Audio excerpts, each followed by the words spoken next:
The board chairperson, Petroleum Authority of Uganda, Jane Nambakire, asserts that the new electronic work permit application system aims to eliminate previous delays in expatriates obtaining work permits. It also seeks to enhance the integration of Ugandans into the oil and gas sector. Just recently, but he was not the only person who had complained that there was a delay in the approval of the work permit systems recommendation. Because remember, as Petroleum Authority of Uganda, we recommend to the ministry that has the responsibility to give the immigration status. So, what was the problem before? The problem was basically that people were applying for recommendations without attaching all the relevant information and documents. And as regulators, we could not go further unless you attach all the required documents and to give you a recommendation. So that was the gist of the problem. Penina Ahebwa, the Director, Economics and National Content Monitoring at the Petroleum Authority of Uganda, also emphasizes that the introduction of this system signifies a shift to conducting all recommendations and responses for work permit applications through an online platform.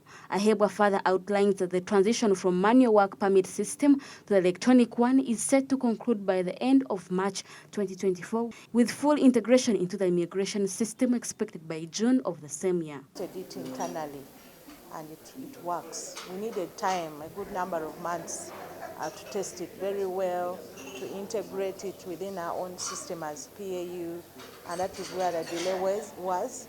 And we had also thought by the time we launched, we should have linked it to the immigration system, but the process is taking a little longer. But the discussions are ongoing, and we are hoping by June next year it should have been integrated with the system at the immigration. So that is where the delay was. We needed to test it. We were also trying to see that we can integrate it with the immigration system. And we hadn't unveiled it to the public. This is to unveil it to the public. We will go fully the system and no manual beginning April next year. So this is a testing period with industry, between us and industry. It is noteworthy that in a bid to promote increased employment opportunities for Ugandans in the oil and gas sector, Ahebwa highlights the authority's requirement for entities bringing in expatriates to demonstrate that no qualified Ugandan with comparable expertise has been overlooked. She emphasizes that this measure is designed to not only encourage the hiring of Ugandan talent, but also attract additional investments in the oil and gas sector. Systems here are efficient. It's one way of attracting them to come. And the other way of growing our talent, like I said, it's not just about these expatriates coming here to work and go. We are gaining skills out of them. That's why I said for every expatriate, there's a Ugandan or 2 or 3 that are attached to them. That is a strategy for transferring knowledge from these expatriates to our Ugandans, and that is growing talent.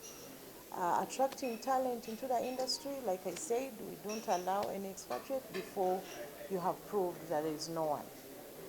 So our strategy still remains to prioritize and attract Ugandans that are talented, that have the skills into the sector.